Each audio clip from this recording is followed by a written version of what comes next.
여러분 반갑습니다. 말씀 회복을 위한 성경대로를 시작합니다. 오늘은 거듭남, 물러나는 침례편에서 너희가 무슨 침례를 받았느냐 이 제목을 가지고 말씀을 드리도록 하겠습니다. 사도행전 19장 1절에서 5절에 보면요. 아볼로가 고린도에 있을 때에 바울이 윗지방으로 다녀 에베소에 와서 어떤 제자들을 만나 이르되 너희가 믿을 때에 성령을 받았느냐 이르되 아니라 우리는 성령이 계심도 듣지 못하였노라. 바울이 이르되 그러면 너희가 무슨 침례를 받았느냐 대답하되 요한의 침례니라. 바울이 이르되 요한이 회개의 침례를 베풀며 백성에게 말하되 내 뒤에 오시는 이를 믿으라 하였으니 이는 곧 예수라 하거늘 그들이 듣고 주 예수의 이름으로 침례를 받으니. 이렇게 기록하고 있는데요. 바울이 복음을 전하며 에베소에 이르렀을 때에 하나님을 섬기는 한 무리의 제자들을 만났습니다. 그들은 바울이 처음 보는 사람들이었죠. 바울은 그들에게 큰 관심을 보이며 자신이 전하는 복음 안에 이들도 함께하고 있는지 궁금했습니다. 그래서 바울이 그들에게 질문합니다. 첫 번째 질문, 성령을 받았는지 묻습니다. 너희가 믿을 때 성령을 받았느냐? 그들은 성령이 있음도 듣지 못했다고 대답합니다. 두 번째 질문, 그러면 너희가 무슨 침례를 받았느냐? 이렇게 질문합니다.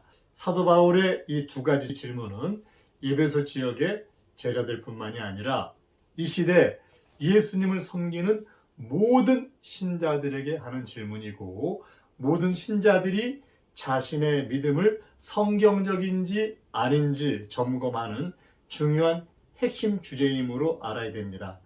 이 질문을 통해서 자신의 믿음을 되돌아보아야만 합니다.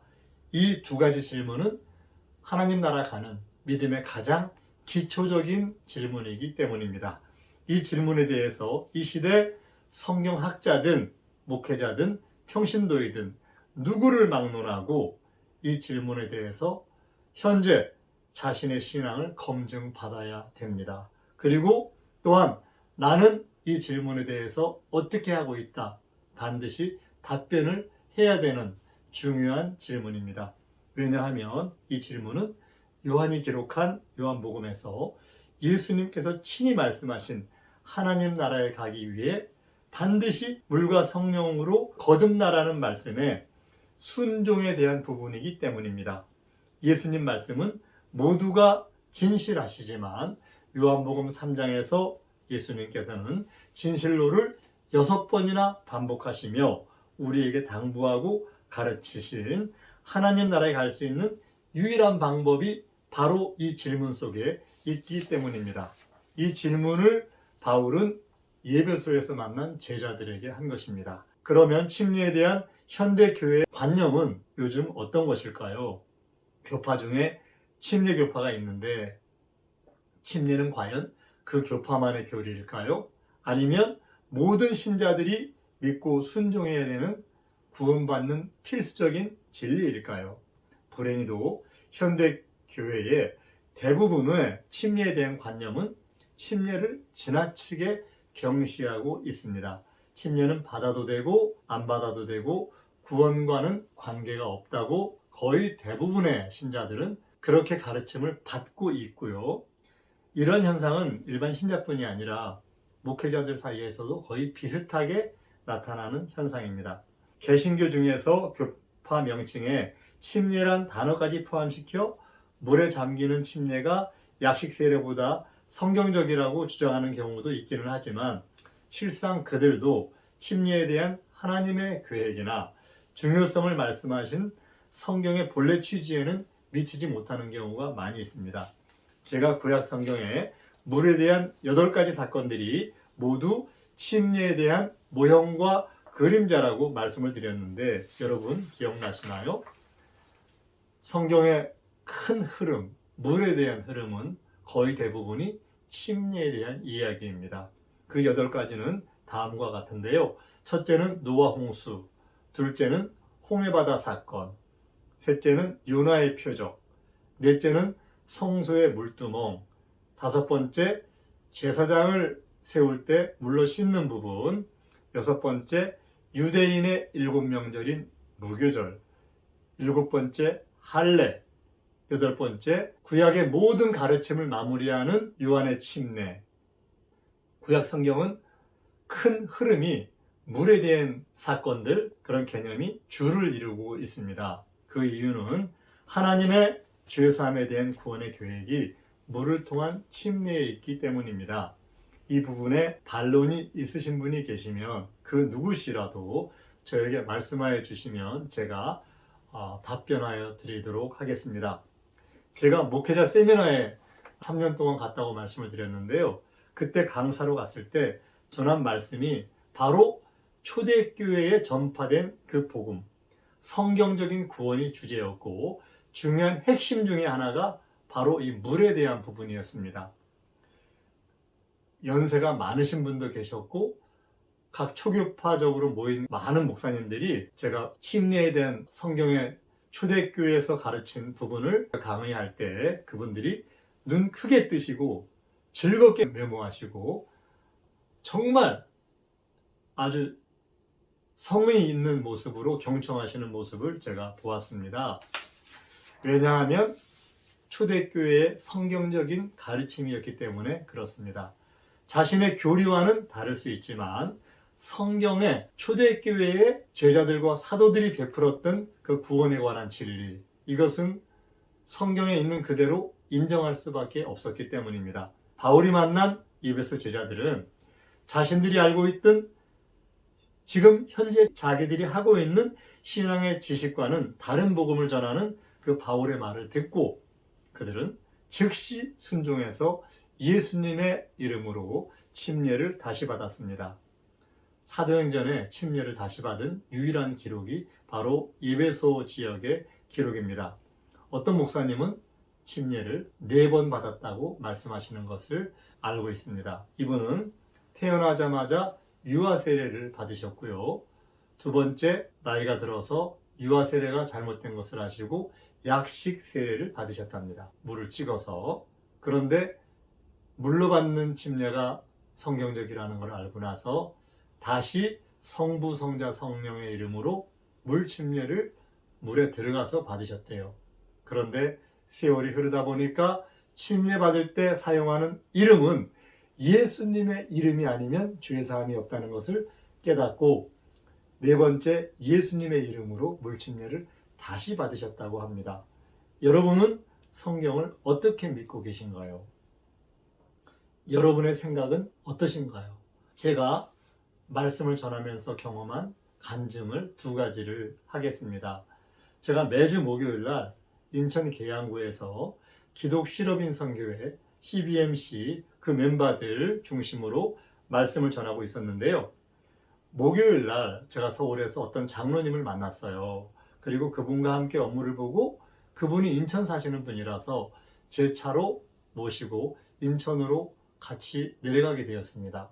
내려가면서 오늘 제가 성경 공부를 인도하는 날입니다 하고 말씀을 드렸어요. 그랬더니 굉장히 관심이 많으신 거예요. 그래서 제가 전하는 말씀의 핵심은 이런 겁니다. 초대교회 사도들이 전했던 처음 전파된 복음, 바로 그 복음을 전하는데 그 복음의 핵심은 이런 부분입니다 하고 말씀을 드렸어요. 이 장로님이 오늘 자기가 이 성경 공부에 참석하고 싶다는 거예요. 그래서 그 성경 공부에 참석을 하셨습니다. 그리고 끝나고 나서 제가 그분을 집까지 모시다 드리는데 그분이 차 안에서 저와 대화를 나누게 되었어요. 그분은 감리교 장로님이셨는데 그분이 물 침례를 받겠다. 나에게 물로 침례를 줄 수 있느냐 이렇게 물으시는 거예요. 제가 깜짝 놀랐습니다. 성경 공부를 한 것도 아니고 이 부분에 대해서 간단하게 말씀을 드렸는데 침례를 받으시겠다는 거예요. 이분이 말씀에 기초가 계시고 워낙에 말씀에 영안이 열려있고 신실한 분이다 보니까 제가 드리는 말씀을 듣고 믿음으로 순종하시는 거예요. 그분 정말 그 믿음의 모습이 존경스러웠습니다. 그 장로님께서 며칠 뒤에 제가 나가는 서울에 있는 교회에 오셔서 저희 목사님에게 물 침례를 받으셨습니다. 정말 하나님께 눈물로 영광을 돌려드렸습니다. 그 장로님은 지금도 매주 제 영상을 구독해서 보고 계십니다. 장로님 감사드립니다. 늘 건강하십시오. 또 하나의 간증은 제가 비즈니스 관계로 만나 대화를 하는 그런 분 중에 장로님이 한 분 계셨어요. 그런데 그분을 만나서 대화를 하다가 우연히 제가 이번 주 주일 오후에 어떤 교회 가서 설교를 하게 되었습니다. 초청을 받았습니다. 이렇게 말씀을 드렸어요.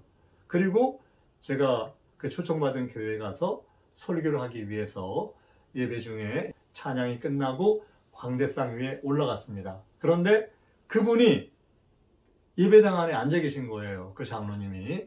그때 저는 집사 신분이었거든요. 제가 깜짝 놀랐고 아주 의외였어요. 그분이 제가 지나가는 말로 한마디 말씀을 드렸는데 이 교회를 찾아오신 거예요. 아마 이 집사가 무슨 설교를 하는지, 저 사람이 진짜 하나님을 잘 섬기고 있는지 궁금하셨던 것 같아요. 제 생각에. 그래서 그분이 무슨 말 하나 한번 확인하고 들어보시려고 오셨나 봐요. 그날 주제가 하나님의 영광의 후사였습니다. 그래서 하나님의 후사가 되는 과정, 하나님의 영광에 이르는 그 놀라운 영원부터 만물을 창조하신 하나님의 계획, 그리고 후사로서 누리는 맏아들과 함께 그 영광에 오르는 그런 부분들을 말씀을 드렸는데, 그러면서 하나님의 자녀가 되기 위해서는 이런 과정이 필요하다 하면서 물에 대해서, 침례에 대해서 1분, 2분 터치를 하고 넘어갔어요. 그리고 이제 설교는 끝났고 그분과 인사하고 헤어졌거든요. 그런데 그 이튿날 그 장로님께서 저에게 전화를 하셨어요. 그러면서 하는 말씀이 어제 설교 너무 은혜로웠다. 그러면서 자기가 지금까지 풀지 못했던 자기 마음속에 막혀있던 게 하나 어제 뚫렸는데 나에게 물로 침례를 달라. 이렇게 전화가 오신 거예요. 정말 놀랐습니다.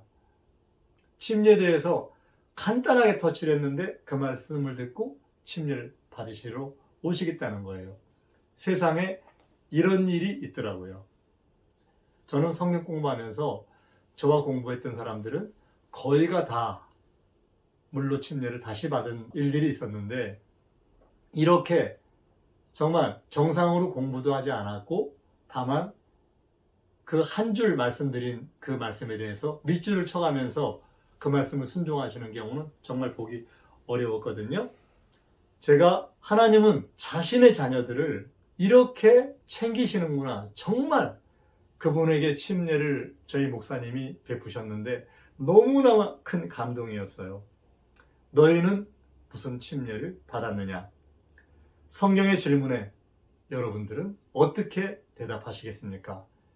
이 질문에 대해서 이 땅에 사는 모든 사람들은 대답을 해야 됩니다. 그리고 만약에 성경적인 침례가 아니라고 하면 바울의 말을 듣고 순종한 에베소의 제자들처럼 말씀에 순종하시는 그 순종을 통해서 우리는 하나님께 나아갈 수가 있습니다. 감사합니다. 성경대로